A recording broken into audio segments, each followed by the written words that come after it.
just embracing opportunity and sometimes creating the opportunity. And I say just like it's a simple thing because not everybody does it, as you know. Life is for living, isn't it, really? Sometimes in life you meet someone that you know that you are destined to meet, and for Alan and myself that was Joanna Tomlins, and we were so pleased when she agreed to come on to the Digital Circus live today. She is one of the most inspirational people and proof in the pudding that if you want something big in life, you have to make it happen for yourself. You have to grab those opportunities when they are presented to you and you run with it, sometimes not ever really knowing the bigger picture, going on the adventure to find out what that looks like. We're so pleased about this episode. It is a mind-blowing one. You're not going to want to miss it. So make sure, whilst you're watching, you give us a little thumbs up. And of course, if you haven't yet, subscribe to the channel. We'd love it if you did. See you soon. Joanna, thank you so much for being with us today. And as we do with every single episode of the Digital Circus Live, we start with one very important question. It's a big one. What is it that you are trying to achieve right now? Oh gosh, if I'm talking about my business life, one of the biggest things I'm trying to achieve is how to manage actually letting go, and I'm considering taking on a manager or a co-manager. And so that's my biggest challenge at the moment, as well as keeping all the baby trees alive, of course. And for the Hatari chili sauce business, the biggest challenge really at the moment is how to get it out there more, because it's been available in the market now for about a year, and the products are in lots of farm shops, but we really think that everybody who's interested in chilies should be buying our products, but they aren't yet. So 2 sets of challenges. Yeah, and yet is the big word. And that's what we love, is people have that mentality. It's not happening now, but it will happen in the future. Yeah. So it's that yet is such an important word there. And just whilst we're on the subject of achieving, do you have a personal achievement at the moment, what you're trying to achieve personally? So I really fancy the idea of being a writer. And I've got loads of ideas for stories whizzing around in my head, some of which are based on my own life experiences, and some are stories that have just popped into my head. But it's managing my time to give me time to be able to do that. And I was thinking about this just coming back on the train from London last night, thinking, I should have brought a notebook to write things down. You know, when you look at people and you think, oh, what an interesting looking character, or the landscape, or the conditions, what the person is saying on the overhead speaker thing on the train. You know, we're now approaching Tiverton Parkway. Mind the gap. Yeah, so there you go. I'd like to be a writer, but another big thing is our son's getting married in 3 weeks at our venue, I'm delighted to say, and we're thinking about different ways to support them to have a really fab wedding. Yeah. I find every time we record one of these, in this kind of opening part, there is so much, right? There is so much. So we've got the creativity that, imagine living in a world like your head, Joanna, in a nice way, where you're on the train and you're hearing all this and you're seeing it like evolve into, I don't know, they are characters, you know, how creative is that? And what I love is, because we kind of know you, we know you, and, you know, we know you in internet world and business world and everything. And I can see that creativity in everything you do. And what I think is fascinating is you run a wedding venue, in inverted commas, but it's so much more than that. Yeah. When you bring in your creativity and everything else, it just comes across in what you do. And I find it fascinating. Absolutely. So when I got off the train... Let's roll it back. So... Okay. Go on then. No, go. Well, I was going to say, when I got off the train at Exeter St. David's last... Gary, my husband, picked me up and we came home, and he had spent the day adding on an extra stretch tent to the one we've already got, and lacing it up with loads of lights, and it just looked amazing. And he's really creative. He's not a typical grower person at all. He's really creative, very musical, really good at big ideas.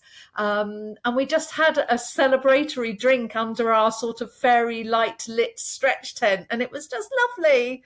Yeah, really exciting. Lovely I lovely love thing to that. I come want to home be to. there. Yeah, I want to be there. So what I always appreciate about you with Hire Holcomb and Hatari is that you're very much a family-run business, and both sides of the coin there. Is that something you ever thought would happen?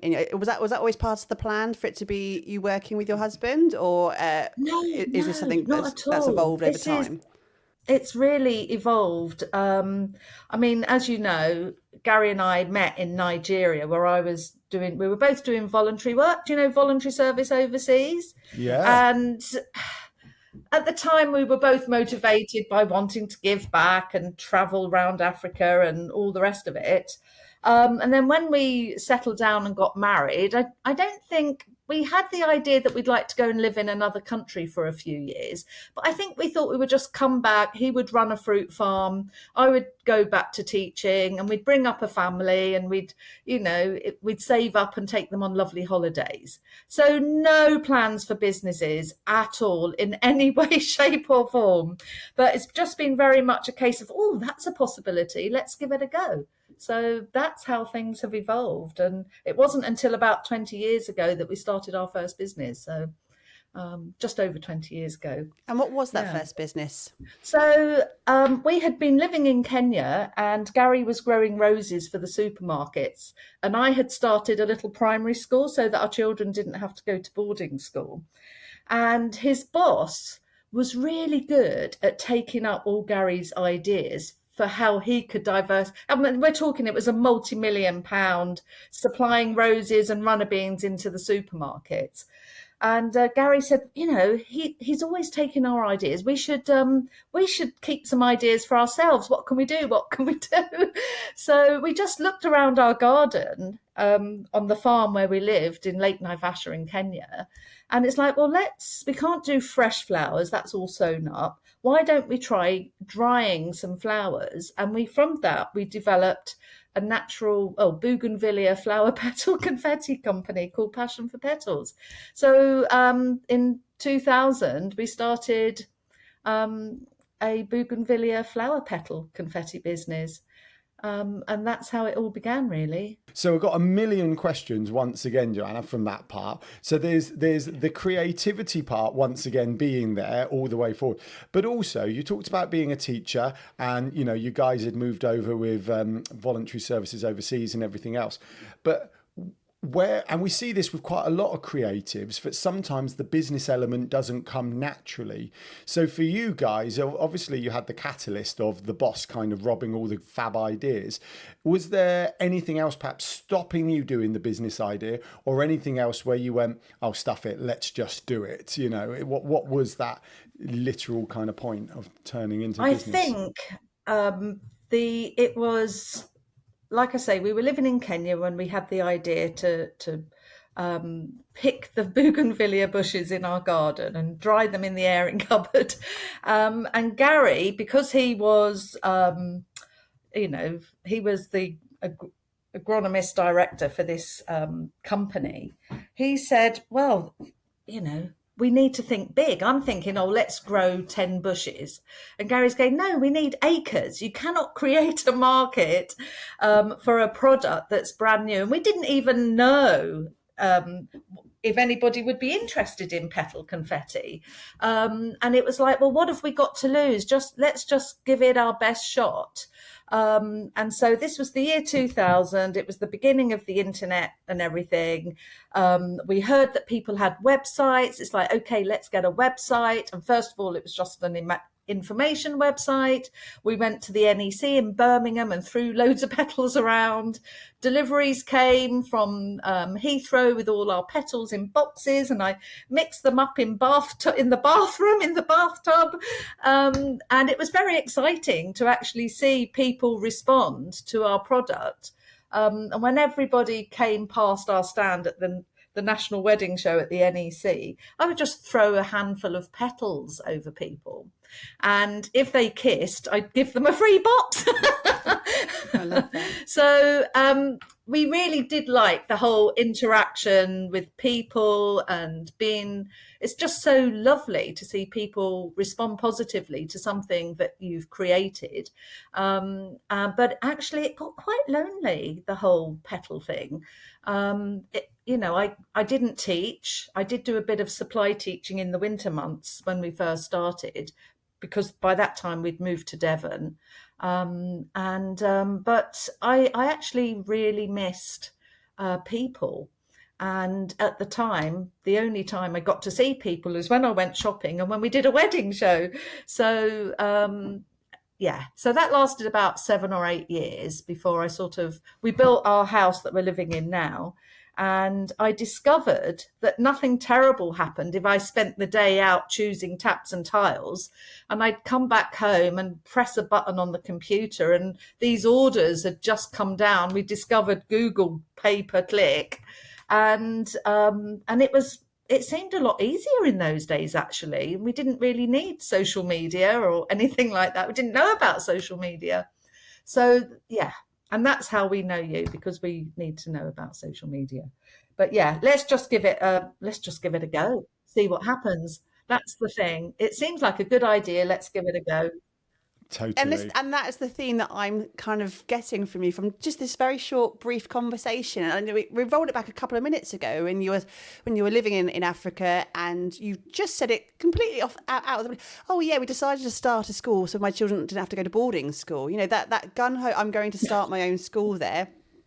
Fascinating. You're talking about growing roses, and you're starting with 10 bushes, and your husband's there going, no, we're having acres and acres. That's a very big decision to make. You know, moving countries several times. You've just said about you've built your own house. They are big, life-changing things. I am laughing at how easily these are rolling off Joanna's tongue. Oh yeah, we went to Africa. We started a business. We built a school. We built our house. There's other people having a panic attack sitting there just thinking about doing one of these, and you're making it sound like the next day in your life. And that's not to because we completely appreciate the levels of stress and involvement and time and money and all of that comes into decisions like that. But what I've always appreciated with you, Jo, from the brief few years that we've known each other pretty well now, is that you are always willing to put 2 feet in and give it a go, both from the higher Holcomb perspective with your wedding venue. And I love you're building it in plain sight as well. We're watching you evolve that business and evolving with the eco side of it, and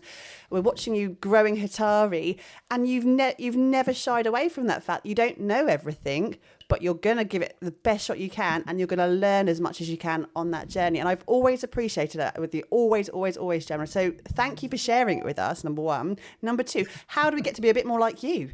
Yeah, can we all have some, please? Well, do you know something? I think you guys actually remind me of us when we were younger. So, yeah, the thing is, it's just embracing opportunity and sometimes creating the opportunity. And I say just like it's a simple thing because not everybody does it, as you know. But yeah, life is for living, isn't it, really? And if you... we were able, when we lived in Kenya, we were able to save up a bit of money, and it just seemed like, well, what's it for if we're not going to use it for adventures, whether they're adventures in life or adventures in business. So that's been our motto, really. And not everything's worked. I mean, you could say that although I enjoyed learning how to be in business with Passion for Petals, it was, I'd be taking my big sacks down to the post office every day at 5:20, and and there'd be great big queues behind me because everyone's rushing there before it closes at 5:30. And then the post office man would say, Jo, can we pick these up from you tomorrow? It's like, okay. And I'd give him a jam jar full of money and he would pick up my petals for me and sort them all out. It's, yeah. You've just got to go with the flow, really. Yeah. You do. I think one of the other bits you said about passions for petals that stuck with me was two parts. One was the mixing it in the bath. You know, the things as a small business owner, our clients will never see, right? Like, you know, they just won't ever sit or think that. But the other one was the fact that you said you missed people. So I was wondering how you'd gone from kind of Africa to, you know, now I know about passion for petals into Higher Holcomb. And it was that you'd either you knew already or you worked out whatever, you know, that you needed to work with people. So now I can see that natural transition into Higher Holcomb. Was there anything in between Passion for Petals and the wedding venue, or was it what from one into the other? Well, no, that's when Tanzania came in. Oh, okay. So, That's my husband. He went into business. He wanted a new professional challenge. We'd left Kenya. He did a few years of consultancy advising African farmers how to develop their businesses, to export fresh produce. But he wanted to get his hands dirty again. So he came up with the idea that he would try organic farming, vegetable farming. And he went into business with somebody and bought half of a farm in France. But the children were still at school. I can't speak French. I didn't want to go to France. And anyway, that didn't work out in the long term. But then we had the opportunity to go to Tanzania, which excited me far more than going to France. We'd already lived in Kenya, so I knew a little bit about Kiswahili. So it was different enough, but familiar enough. And the children by then had all left home, and I had a great few years teaching at a British international school in Tanzania. And Gary went off to do this aid job, which he didn't like either, and again said, I want to get my hands dirty, and started growing chilies for export on land that we rent. And again, it's tapping into that whole thing is, being in an office and ticking boxes wasn't for him. He wanted to be growing something. Whereas I loved my teaching job, and it was just fantastic. It was a really fantastic few years for us. And it was while we were there, the trees were growing at Higher Holcomb. What can we use this? And Gary had the idea. He said people would love to come on holiday and go camping in the woods. And that was how we started our Higher Holcomb. We got planning permission to use the old dairy for people to, have their showers and loos and things. And it was somebody else who said to us, this would be really fantastic for really special occasions. And so we started thinking of it more as a special occasion venue rather than a holiday camping place. So, so it's listening to other people, isn't it? As well as going with the flow. And we really enjoy developing the woodland. I love the outdoor work.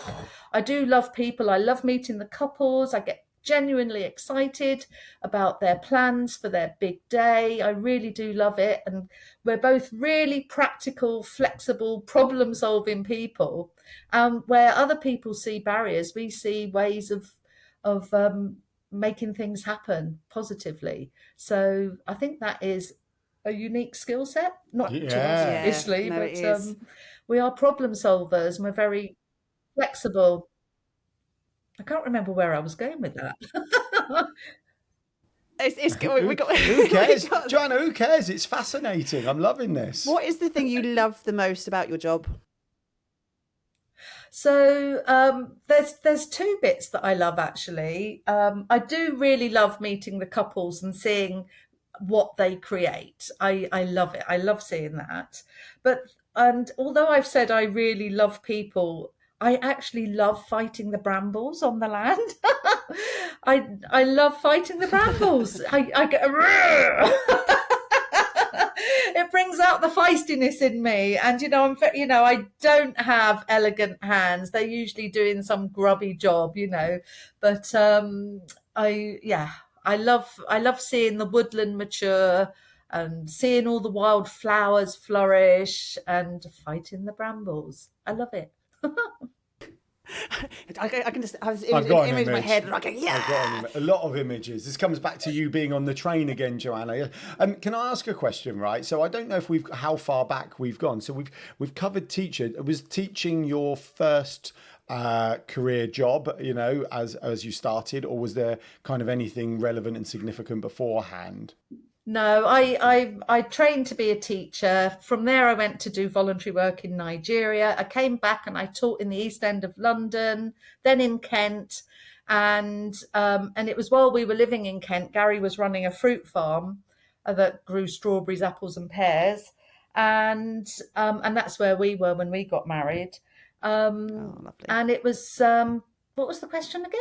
I've lost my thread. Oh yeah, but yeah. So I was teaching, and then we went to live in Spain. Yeah, Wow. we went to live in Spain from Kent, which didn't work out. Then we went to live in Portugal. And the babies were little, and we were in our 30s, and it was all fine. But of course, we took loads of risks. Absolutely loads of risks. People thought we were Yeah. mad. You're giving up your job, you're giving up your career. Gary was a well-respected farm manager in the company, and it's like, no, let's go to Spain and have a couple of years, and we'll come back when Rosie's 5. Well, she was 2 when we left, and Joseph, our son, who's getting married in 3 weeks' time, he was 6 weeks old when we went to live in Spain. And Annie May, our youngest, was 6 weeks old when we went to live in Kenya. So, moving countries with small babies and toddlers, we can do that. So, yeah, people thought we were mad. No, I think even if you did it nowadays, people would think you were mad.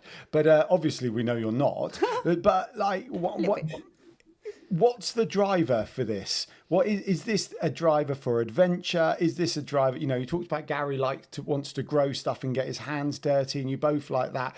Is this? And you've talked about life for living, but people's definition of life for living is different for them, individual for them. Yours is clearly about, right, let's go to Spain, let's go to Portugal, let's go to Tanzania, let's go to Kenya. Let's go to Kent, let's go to Devon. Is there a driver for that part, or is it just, no, that just feels natural and the right thing to do? Well, you asked the question at the beginning about did we have a game plan, and no, we never did, but we've always embraced opportunity, and between us, we've created opportunity as well. Like when we came back from Kenya and moved to Devon, we should have gone back to our little house in Canterbury, which is where we used to live. But it just felt a bit squishy after you'd been in Kenya, where, we put the kids on bikes and we'd go cycling after giraffes, and the giraffes were not giraffes, zebras. We used to chase after zebras. The giraffes would cross the road. Because that's any listen different. to the hippos at night. Not a giraffe, Emily, a zebra. Yeah.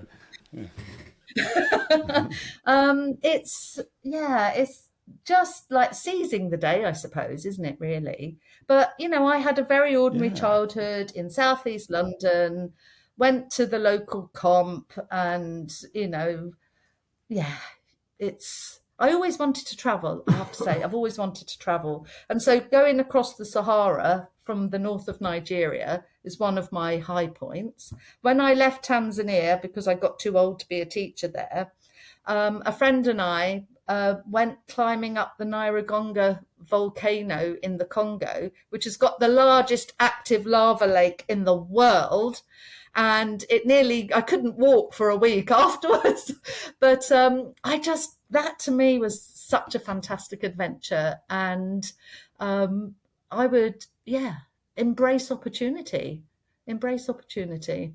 That's what I would say. That's a great ethos. And when are we going down the pub, Emily? Can we just go and trade adventure stories with Joanna do you know and what? Gary? I think it's just proof, isn't it, that the world is such a big old place, and it's there to be seen, and it's there to be embraced. And so many of us will only see a fraction of 1% of the world ever, and the fact that you've given your children those opportunities too is massive, and that's something that drives us as well. We've been very fortunate to see some of the world. We want our children to have that same drive, to want to go and just step outside their front door and actually go, there's more to life than Curdridge, or there's more I was going to say Hampshire, but you're right. Same thing. It's one of those core pillars and drivers for us, is to make sure that our children embrace every opportunity, because it's like that whole say yes, have a yes day.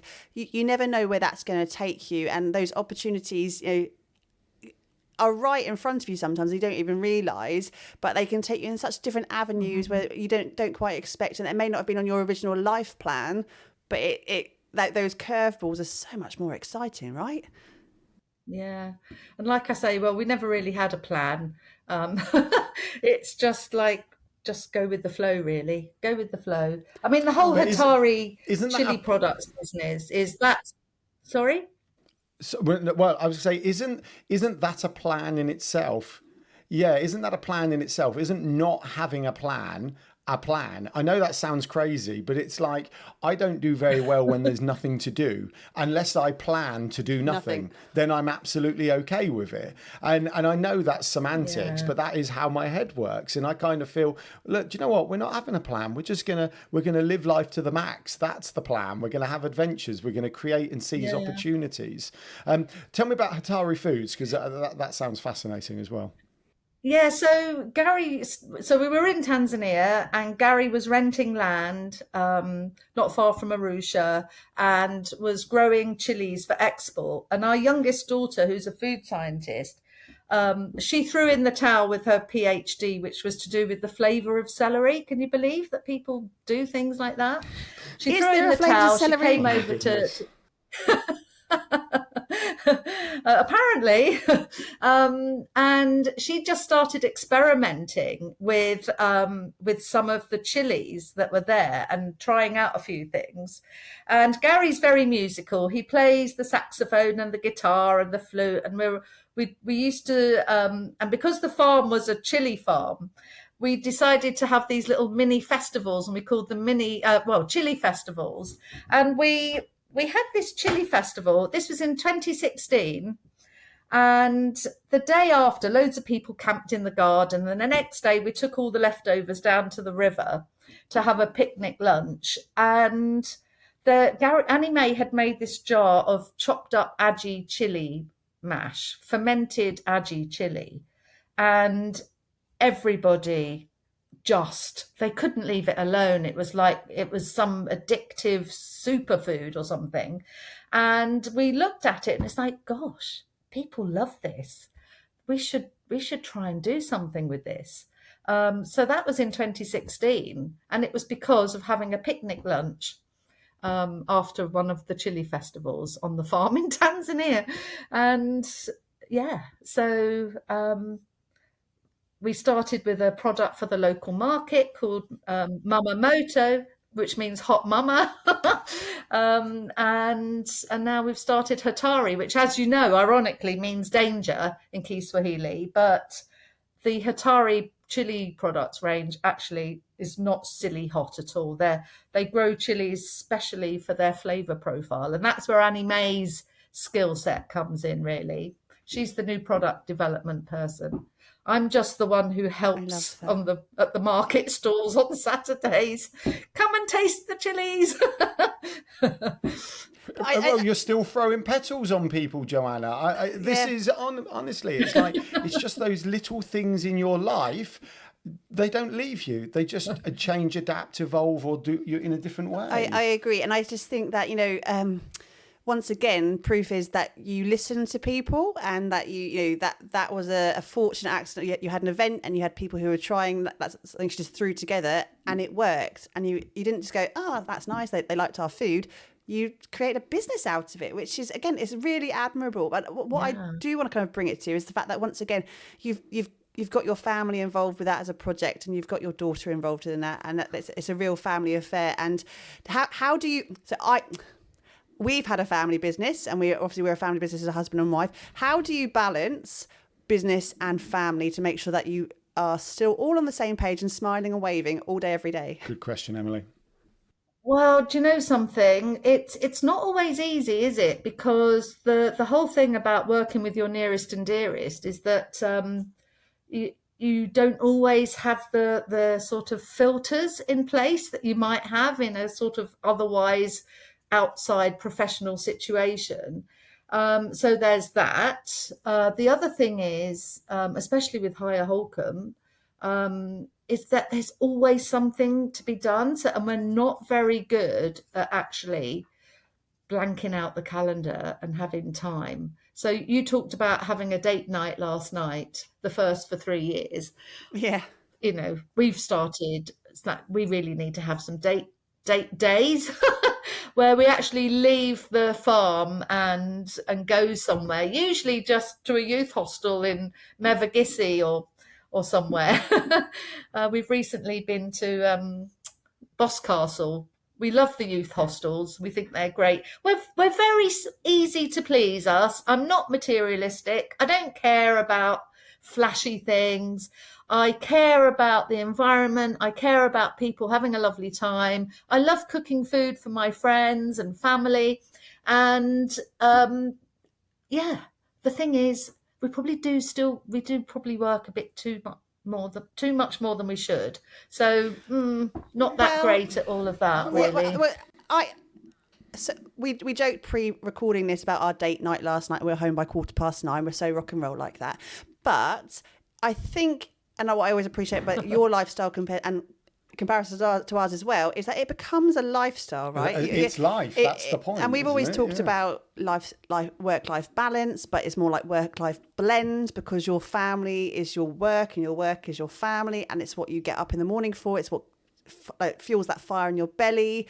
It's ticking that adventure line for you. All of those things is part of who you are. So when you're not doing date days, date nights, whatever they look like, whatever they really, really are, just forced fun, in my opinion, it's kind of actually what we enjoy doing is being together on such a massive adventure. And I think your absolute testament to that is you're living your life completely, at the seat of your pants, really, but doing it because you love people, you love your family, you love adventure, you love your roots, both here and in Africa, and you've just tied it up so beautifully that it just is how you are. So, yeah, having date days are great, absolutely, and you probably do need to step away from the business a little bit, but it's very difficult when you love it so much. And also, if you do go on a date day or date night, what are you going to talk about?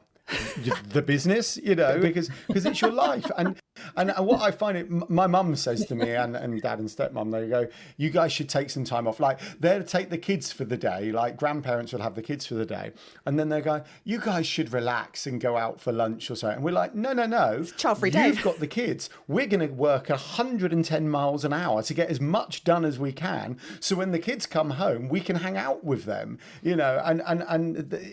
Lovely. It doesn't always.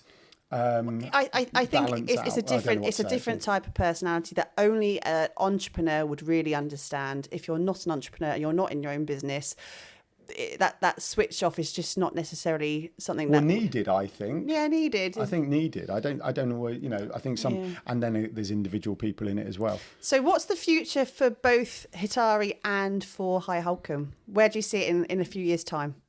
So this year we planted another 1,450 trees, and we've created a massive boulevard that's 200 metres long. And a boulevard of broken trees. And every now and again we'll go and sit in the boulevard, and in 10 years' time I'll be 75, and it's like, in 10 years' time this is going to look really amazing. And I wonder if any of our kids are interested in taking over the management of Higher Holcomb, I wonder how they might use it. We're very lucky that when we bought this land, it's just a sniff under 30 acres. It just happened to come with the planning permission to build a house. And it was just all grassland. It was all grassland because it used to be an old milking farm at some point. We had no idea. We didn't plan. We thought, it'd be nice to get a house with half an acre and a few apple trees for the children to climb. But actually future-proofing our family, we've worked out where really good soil is on the land. And if the world goes to custard, we'll say, right, cut those trees down. That's where you can grow food if it all goes to custard. When it goes to custard, Joanna, I think nowadays, yeah. Oh, it's scary, isn't it? It's scary. It is scary. I think that might be our spin-off podcast series. You know, a couple of these have touched briefly on conspiracies and things like that. And I'm like, that might be the Alan private project away from the business. Okay, Joanna, we have one final question for you. It's the same question we ask all of our guests. And that is, and you've had an incredible life and some amazing stories. But if you could go back to your younger self, and that could be any age you really want, early teens, 20s, and you could put an arm around your shoulder and give yourself one bit of advice, what would that be? I think it would be believe in yourself. Believe in yourself. I hated being a teenager. I was rubbish at being a teenager. I was awkward and had terrible hair and ugly glasses, lacked confidence. So I just put my head down and went to school and did all that stuff. And I would, believe in yourself and appreciate your strengths. I love that. Joanna, thank you so much for being with us today on the Digital Circus Life. It's been absolutely fascinating, and I feel like I know so much more. I thought I knew you, but clearly... we did have this conversation. We do a little bit of due diligence on all of our guests before we speak to them. And we went, we've been speaking to Joanna for quite a few years. We've talked about Africa. We talked about this. No, blown away. I've learned so much more. It's been fascinating. Thank you. So thank you very much. And everybody, we will see you next time on the Digital Circus Live. Thank you. Bye. Thank you. Bye.